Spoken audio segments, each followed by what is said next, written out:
Hello, fellow aviators.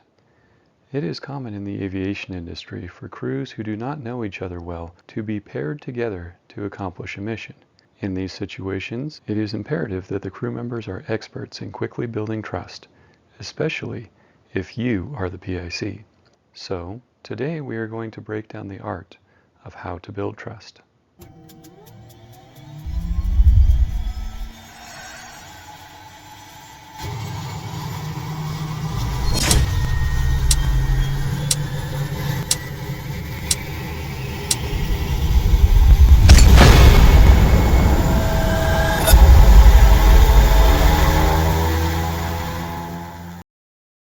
Trust is the act of believing in someone enough that you are willing to rely on them for something.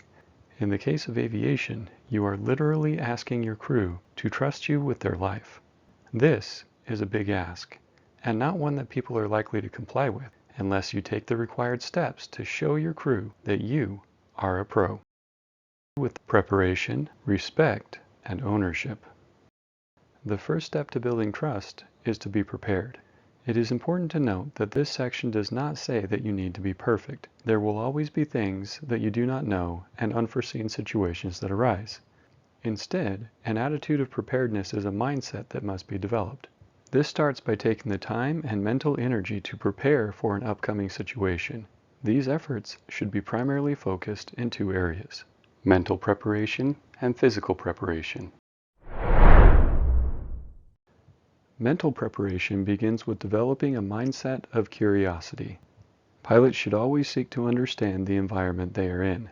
When they find things that they do not understand, they should ask questions and study to find the information they are missing.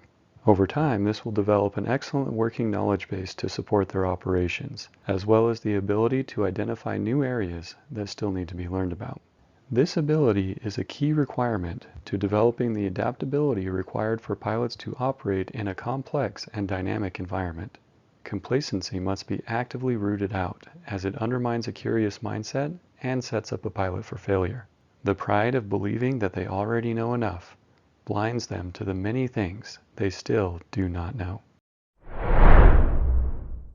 Being knowledgeable is the first step to building the crew's trust, but the pilot's physical preparation is equally important. Pilots must thoughtfully prepare all the equipment they may need for the operation to enable safe and successful outcomes. Checklists and purposeful procedures are helpful in this process, while forgetting needed items will quickly erode crew trust.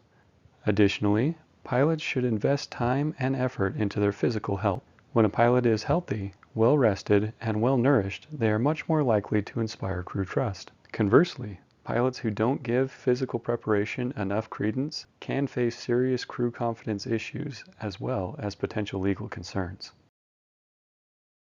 Respect is the next area that must be focused on to achieve crew trust. All humans have the need to be respected, and do not usually react well when they feel disrespected. Flight crews are no different. Pilots who would like to build crew trust must recognize this need and purposefully devote energy to the task. There are several key areas that must be accomplished for someone to feel respected. In other words, this is what it takes for them to feel like you see them. Seek to understand, empathy, and esteem.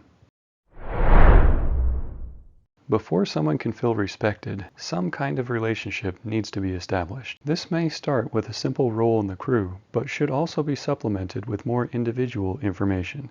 As you learn how long a crew member has worked in their position, what they enjoy about their work, or any other information that comes out during the conversation, you will be better informed on how to work with them.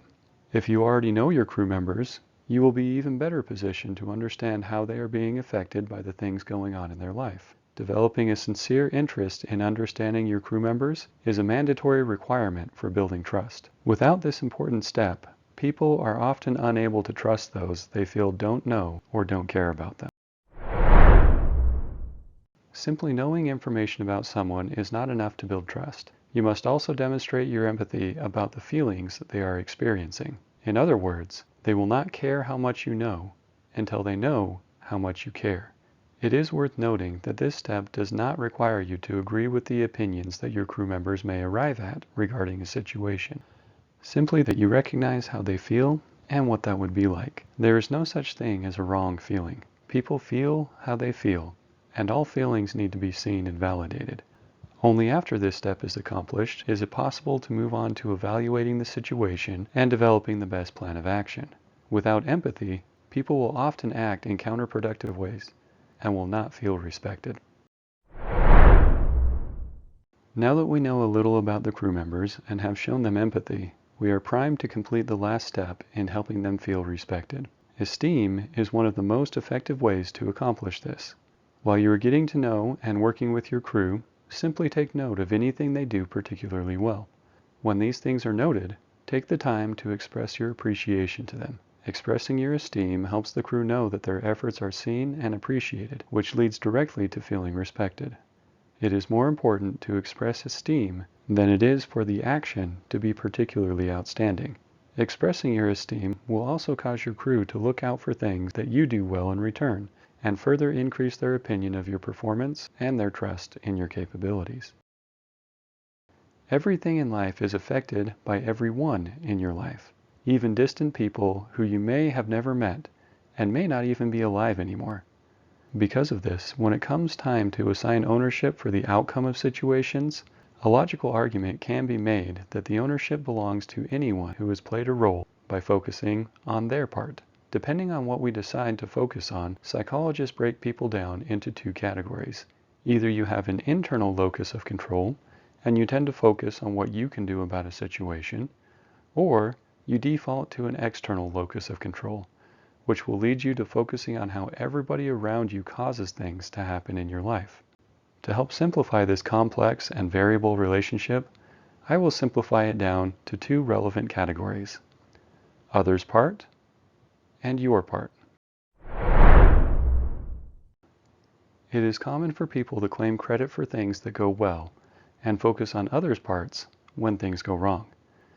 However, this behavior is due to a combination of insecurities and defense mechanisms and is not productive to building trust.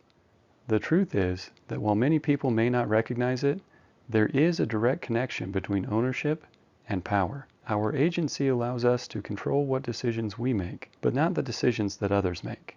As a result, it is only productive to identify what roles others play in a situation so that we can understand that we do not have control over these items. Trying to own things that are not ours leads to wasted energy and frustration because we have no power in these areas. Additionally, blaming others for our part forfeits our power to do something about it. You play a role in every experience you have. Sometimes your role is quite large, and other times it may be very small, but you always have a part. To build trust, it is imperative that you embrace an internal locus of control and own your part of any situation. Other people are already very adept at seeing the role you played and will not think less of you because you decide to own it. In fact, the vast majority of people will have increased trust for a person who owns their part because they know the issue is seen and that it will be corrected if necessary. Of course, this is most critical when you have part of a negative outcome, but even in positive situations, graciously accepting praise will help others feel more accepted and open. We are all humans and need to humbly take ownership of our stuff to be empowered to build trust. So remember, the next time you find yourself in need of building trust, which is likely a daily occurrence for most of us, just do your best to focus your energy on being a pro by preparing to the best of your ability to be both mentally and physically ready for any reasonably foreseeable situations. Respect your crew by showing that you see them, seek to understand their world, show empathy for their situation, and then show esteem for their efforts, and take ownership for your part in any given situation, both good and bad. When things go well, graciously accept praise and continue to show esteem for the contributions of others. When things go poorly, honestly take responsibility for what things you did or should have done better. Perfection is not required to build trust. Thanks for watching. I hope that you've learned something helpful from this video, and if you did, please like and subscribe, and I'll see you on the next one.